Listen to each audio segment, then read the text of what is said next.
কিয়ামতের ময়দানত জিন্নাত আর ইনসানত বিশাল এক জমাত, বিশাল সংখ্যক কিয়ামতের ময়দানত আমি আল্লাহ হ্যান্ডকাফ লাগাইয়া বেড়ি লাগাইয়া জাহান্নামের মধ্যে দিব।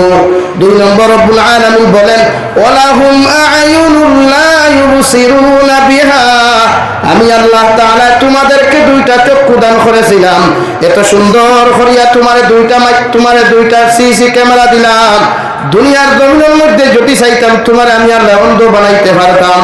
তোমার মতো কত মানুষের চোখে দেখে না, একটা বার গিয়া তারা জিকার করো বাইরে আল্লাহ তোমার সমস্ত ধন ও দৌলত হল জমিন দিলা, মগর আল্লাহ তোমার 2টা চোখ দিলা, তুমি খুশি না বেদার?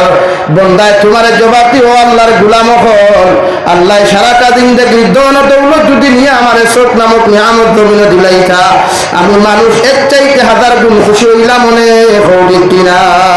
আল্লাহ তাআলা বলেন বন্দা তোমারে চোখ দিলাম, জমিন আমার